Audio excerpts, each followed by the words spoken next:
Hello, and welcome to Rough Edges Podcast with Sarah I. Fox.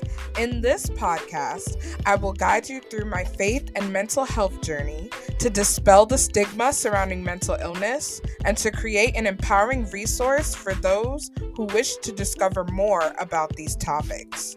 I pray that this podcast will not only bless you, but that it will bring growth and healing to our communities. Hey there, Sarah here. Before you dive into today's episode, I just wanted to say thank you so much for your support and for hitting that play button. If you want to expand on that support, here are 3 ways that you can do so. 1. Leave a review.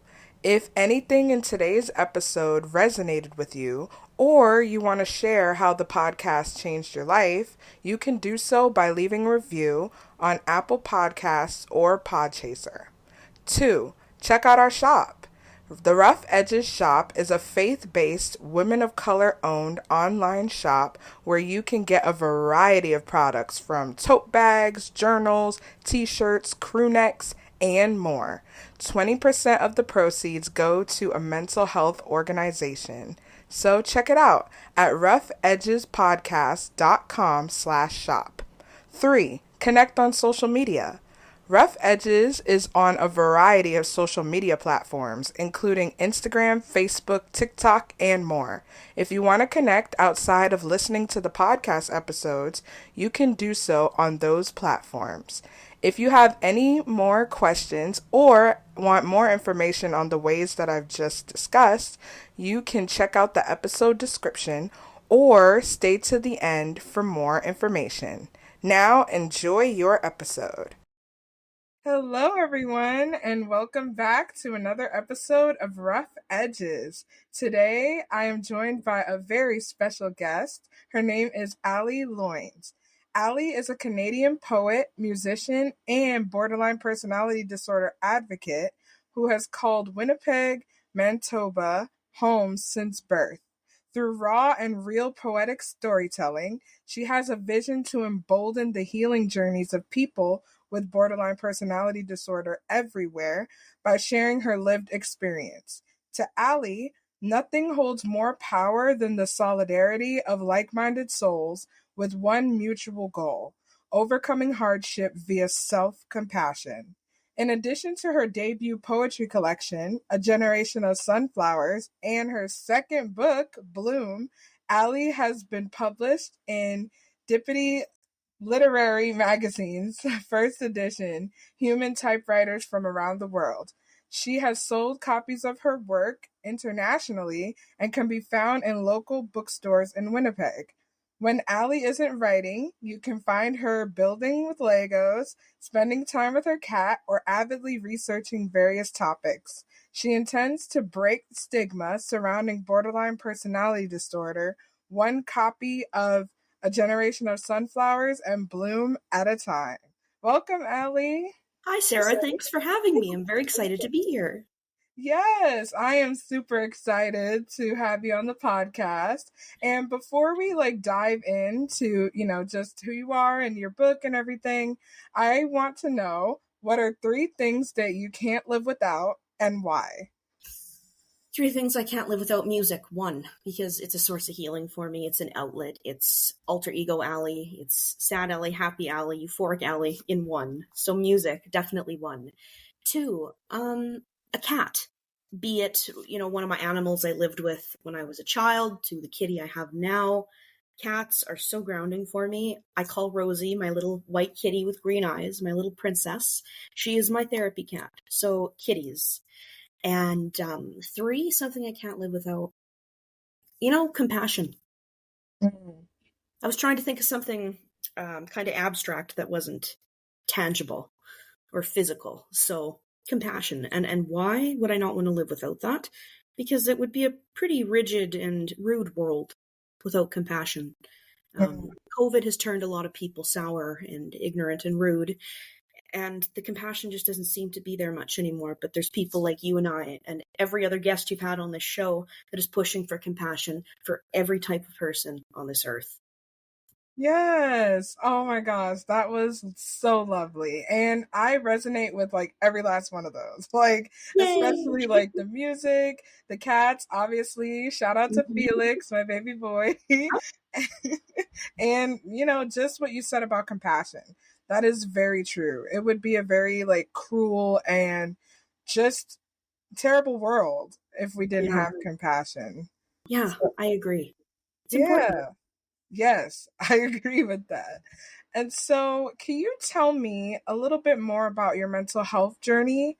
I know that you were diagnosed with borderline personality disorder. So, can you tell me a little bit about like what getting that diagnosis was like and what Mhm. your journey looked like?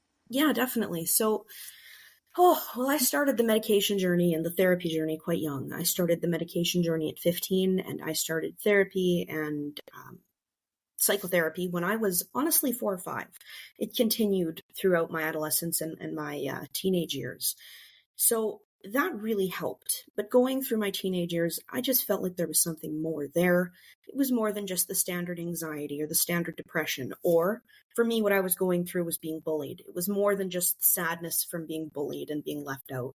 There was a fiery rage within there that I could not pinpoint. There was impulsivity issues that I couldn't pinpoint why I wanted to do certain things and why I did want to do others. Anyhow, um, yeah, so my curious self, as you introduced me, I'm avidly researching. I'm a research hound, so I spend hours at my computer, and I did that as a youngster. I still did, and yeah, I found BPD just searching up kind of what I was going through, key terms like intense rage and self harm, or just difficult things that people with BPD deal with. I was searching up, and it was BPD, BPD, BPD. Okay, yeah, it made sense, but they being psychiatrists, weren't going to diagnose anything, personality or mood disorder, until you're an adult here in Canada, 18. They just won't look at you because of puberty and fluctuating hormones and whatnot. But I had a pretty difficult breakup that I went through at the end of 2019, and I completely lost myself, and it was very evident that I've been living with the disorder. And I did seek help. I found a psychiatrist who was, not stigmatized at all, did work with people with all varieties of mental illness. When I do look for a therapist, I do want someone that is trained in BPD or is versed in it. Why? Because they have more compassion, big C, that I was talking about in the beginning. So anyhow, I reached out to this psychiatrist, and I talked with her, and within the first 2 or 3 sessions of speaking with her and going through assessment, it was this is borderline with some trauma and anxiety and this and that. And that just, I don't like naming or labeling things with a sticker to put on my shirt, but it was nice to hear that a diagnosis, something that I can put in a box and tie up nicely with a bow. Kind of the same way I view my poetry. I want my poetry to be short, concise. I want my message, to come across quickly, concisely, and you're going to wrap it up with a bow. Nothing's left unsaid. That's how I want my life. And there's where the control comes in, of course, with the BPD. But to kind of further elaborate, I would have been, the breakup ended, it was 2019. I got my BPD diagnosis in September of 2020. So I was just shy of being 20. And, it did change my life in the sense that I had to learn how to work with this, how to deal with it, how to deal with society, with my family knowing, with just living with it myself, how to navigate life. And one of the biggest things that I had to learn, and learn very quickly, was you have to learn to give yourself grace. No Mhm. matter how cheesy and redundant it is important. And that is how I've been able to get over what's happened in the past and what will happen in the future. I have to give myself grace. I now know in that relationship, I did the best I could with the info I had at the time. That's something that my life coach, my previous life coach, really, really drilled into me, was you do the best you can with the info that you had at the time. So I thankfully have not had a lot of stigmatized therapists or doctor practitioners in my life, and I'm quite blessed with that. But nonetheless, it's still hard to talk about and try and tackle. And I'm sure there are days sometimes where I walk into my therapist's office and she thinks, oh, gee whiz, what's Allie going to be like today? Is she going to be euphoric with a massive smile on her face, or is she going to be kind of angry and huffy and not liking life today? But you know what? All of that is valid. I am not crazy in brackets or psychotic or anything like that. This is borderline. These are trauma responses, fight or flight responses that kept me going and kept me surviving throughout my childhood and my early adolescence. So I'm doing what I know. And there is a lot of reprogramming that has to happen still, but there has been a lot that's already been done. A lot of learning. From 2020 to now, I am very different. You can just tell by reading Agos and looking at Bloom. The writing is different. I talk about different things that I'm ready to now. And I'm blooming. I'm coming into my own. Still lots to learn, only being 22, years old, but I'm coming into my own, I think. And the journey is never going to stop. It's, ongoing, and there's always going to be hills and valleys and whatnot. But yeah, I'm doing okay.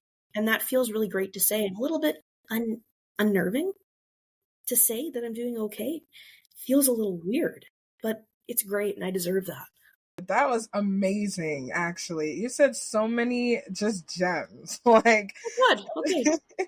Especially like giving yourself grace. Because a lot of the times it's like, especially when we have like mental health diagnoses, it's hard to really just see ourselves as a person who is learning how to manage these things instead of like beating ourselves up like, oh, why did you feel this way today? Or why are you acting this way? It's like, no, you're trying to manage something that is, a mental illness, a mental condition, And I really appreciate how you also spoke about the reprogramming, because it is something that you have to learn how to live with. Yeah. And having that diagnosis, it's not like an attack on your character, or it doesn't mean that you're a bad person. It just means that this is the information that you have for what's going on, and here's what you got to do to manage it going forward, Exactly. Yeah, you got it. And kind of like what I was saying, tying it up nicely with a bow, I just like everything to be satisfactory to me. I will keep pushing until I hear something or read something that seems correct to me, and I want to put it on the shelf in a nice box with a bow and then forget about it. Same. And I've kind of been able to do that with, I guess, diagnosis stuff.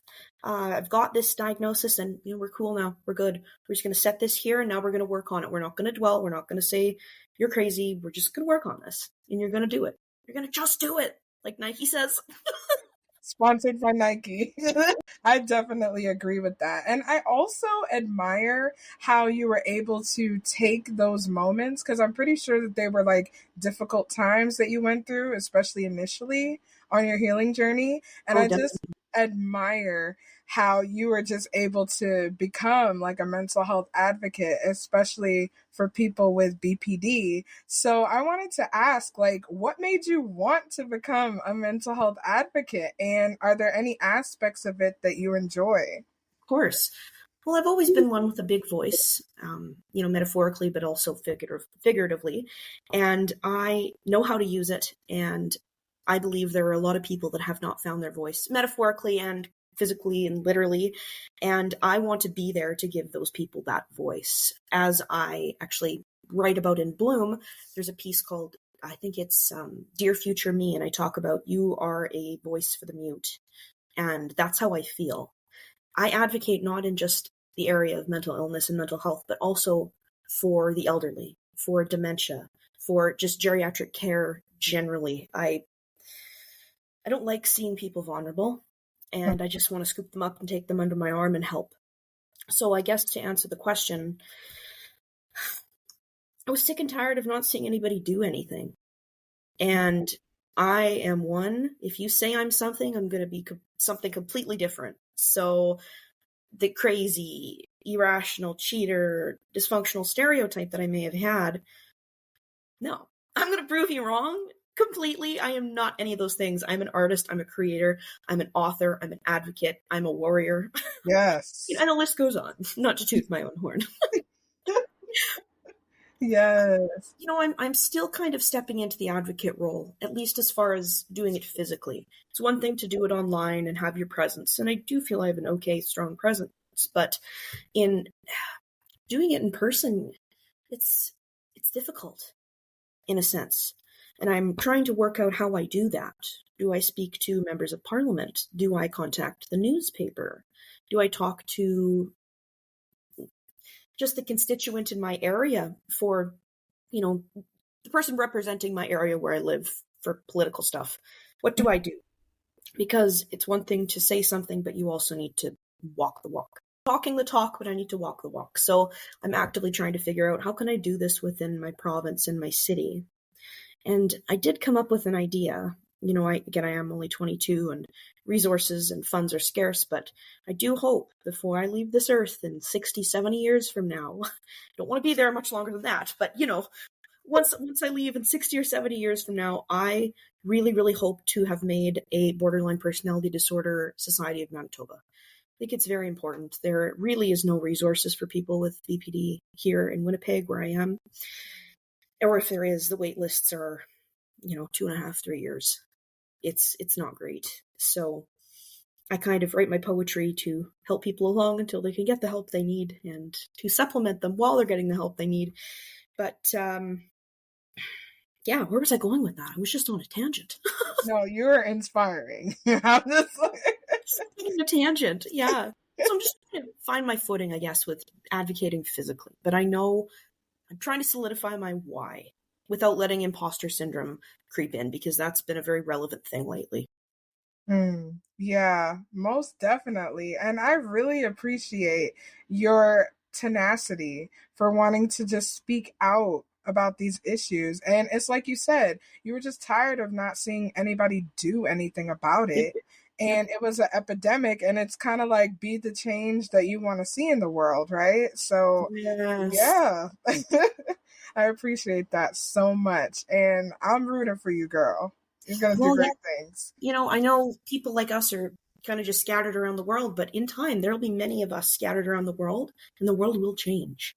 Yes. Change in yourself can and will evoke change in others, and drive, motivation, inspiration will always trump fear. That's a quote from a poem in A Generation of Sunflowers. I had to put that in there. It just worked. It's gold, guys. It's really gold. And speaking of your books, what was the inspiration for both of them? A Generation of Sunflowers and Bloom. Like, how did those titles come about?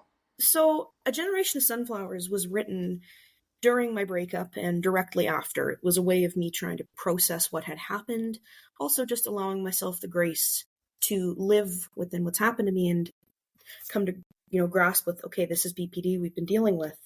So to answer your question, I wrote the first book just to give to family and friends. There were only initially 65 copies printed.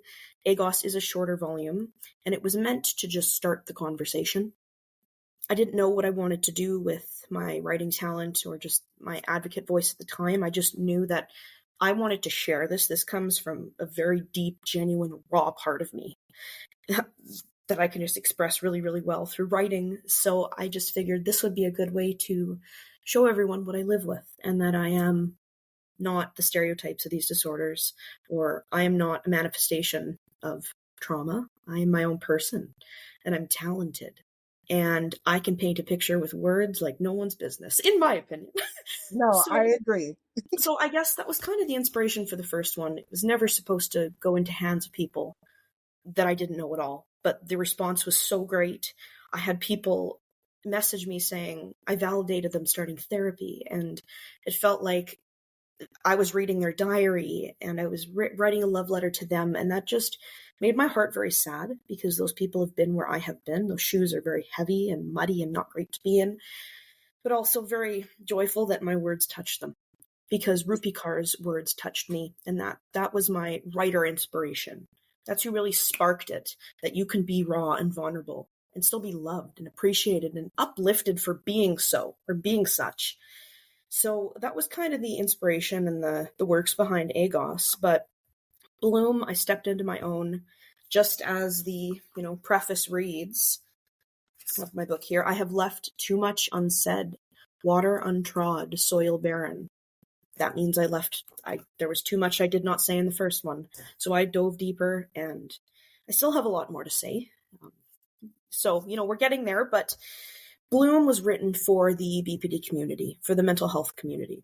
I specifically write towards people with BPD just because that's my main thing I suffer with and from, but it really is just for anybody who's having a hard day or who lives with something quite unbearable or not even suffering or struggling from anything. You just need a heartfelt read. So Bloom was written for our community, to be that voice for people in our community. Just because there's not enough. There's not enough strong voices, authentic voices. Mm-hmm. Yeah. What you see, there's no filter with Allie. What you see is what you get. This is my life with no filter. So Bloom was written as me being an author, not just Allie. I'm writing for massive people. Agos was written by Allie, just Allie. But I've come into my own. I'm not finished. I have a lot more to say. I have a lot more to accomplish and do. But I do know that this second book, Bloom, will touch and hit the people that it needs to. Because I'm finally in my niche. I've got my followers, my fans, and I'm just ready to give people the hug with my words that I'm not able to physically. Wow, that is just so empowering. And I just love how you were just like, yeah, I'm not even done yet, guys. Like, this is just the beginning. Like, that's beautiful. I mean, I guess I can share a little secret here on this pod. I kind of dropped it on another pod that I was on 2 or 3 weeks ago, and it has not been dropped yet, but I will be dropping a third and final poetry collection, hopefully within the next 2.5 years. I have a plan. Florals trilogy is what I'm hoping for. Why? With the florals, flowers are just beautiful, and they hope and they bloom and they wilt, and they just go through this beautiful circle of life, kind of like we do. So yeah, I would like to come out with a third poetry collection titled, drumroll, Flourish. Flourish will be the title of my third collection. Why has it been titled that? I thought about titling Bloom Flourish, but I didn't, because I'm not flourishing quite yet. The definition of flourish is continuous healthy growth. Blooming is the start of healthy growth. And that's where I am. I'm only 22. Let's be real. So flourish will be Allie in her divine, coming to terms with everything and being okay with it, and kind of putting this chapter of my life, well, I guess metaphorically and figuratively again, put it on the shelf and say, you did good. You did good, donkey. You did good. In the words of Shrek, because I love Shrek. Yeah, so that's kind of the plan with that. Wow. Oh my goodness. Hey, you may be 22, but you are wise well beyond your years. Like, this is just amazing to see just the progression of not only like your writing ability, but also like your story. And the fact that you are sharing your story and it's touching so many lives. I am one of them, believe me. And I am just like so happy to see like the magnitude of the work that you're doing, and I am definitely here for it. Thank you. I really just do it out of the total genuineness of my heart. This has nothing to do with the money. This has nothing to do with having a big name in Hollywood lights. This just has to do with giving someone a friend in their darkest hour, because I needed that. And Rupi Kaur provided me that with Milk and Honey. Wow, that's really inspiring. And I do want to ask you about one of your poems from Bloom. And it's so funny you referenced it earlier, and I'm like, did she see my notes today? But No. it was Dear Future Me. I actually wanted to ask you, like, what is the story behind it, and like, how did you feel while you were writing it? Like, what was the process? Okay, so yeah, the poem titled Dear Future Me in the 4th section of the book, Roots. Basically, I wrote that because my goal for Bloom was I wanted 50 pieces. I wanted to push myself and write 50 pieces of poetry, be it short, punchy, or long pieces I needed to do it. So I had come up with ideas for number 47, 48, 49, 50, get to that final push.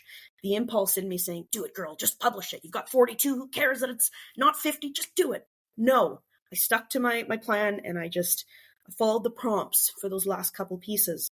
And following the preface, there was a lot I didn't talk about in Agos, and there's a lot I didn't talk about in Bloom.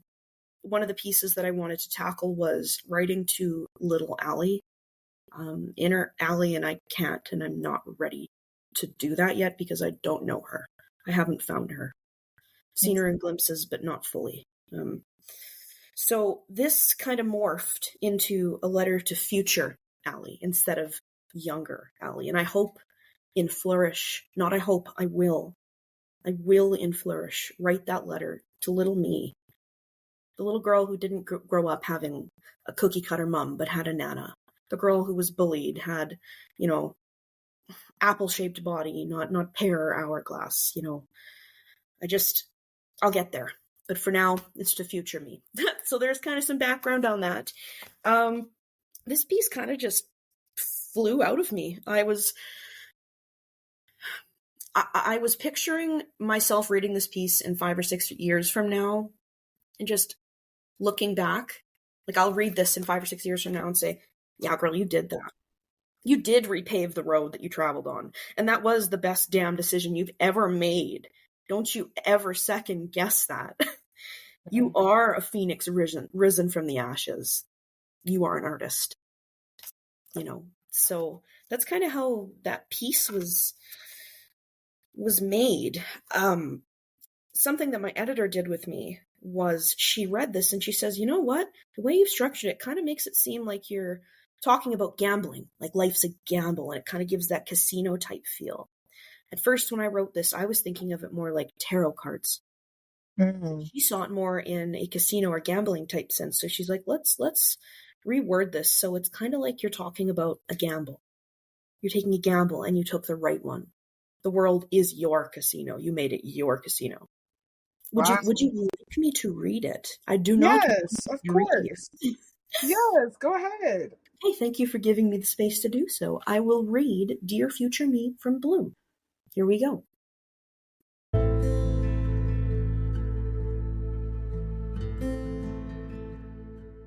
Dear Future Me, the hand you were dealt was heavy, unfair, and dissatisfactory. Look at what you've done with that. Bared that hand with people round the world, exemplifying you can always reshuffle the deck. You are a phoenix risen from the ashes. You are a voice for the mute. You are an artist. You are not a product of your past. You are not broken. You are not replaceable.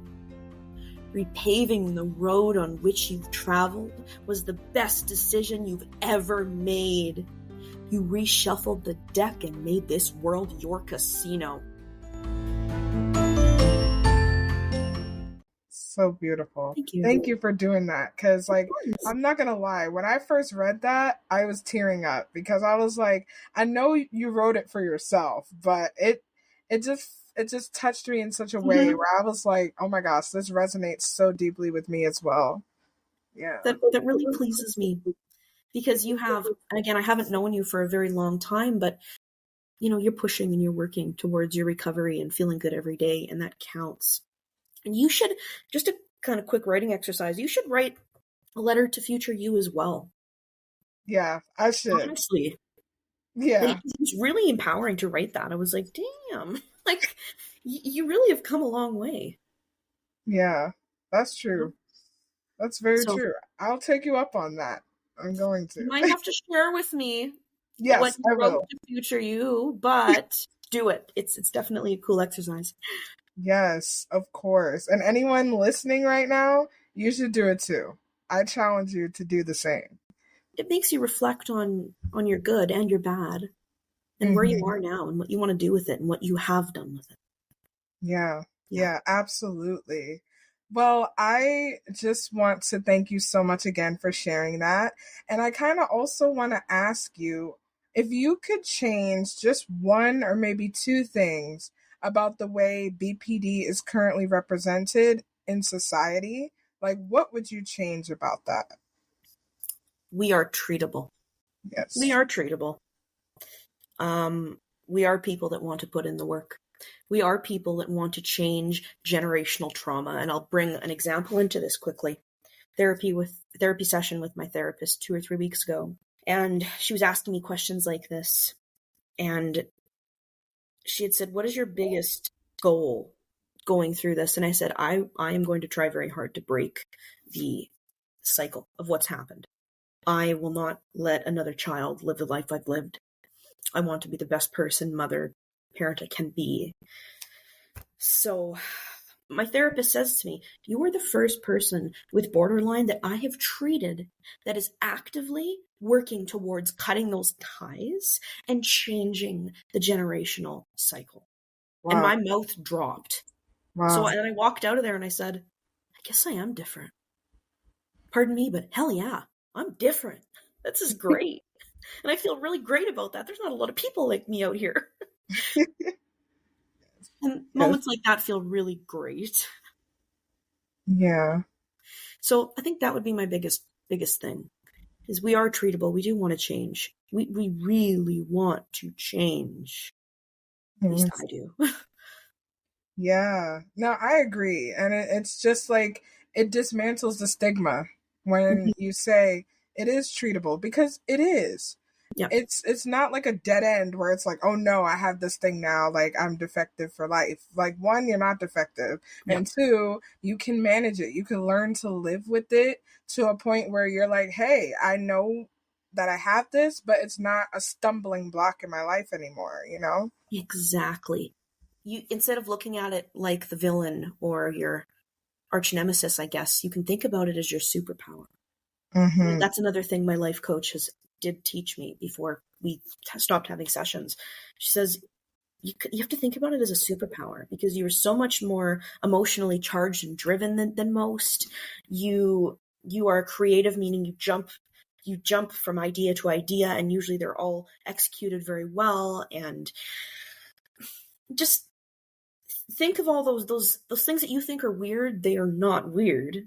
They make you you and make you so much more intelligent than the average Joe, if you want to say average Joe. Mm-hmm.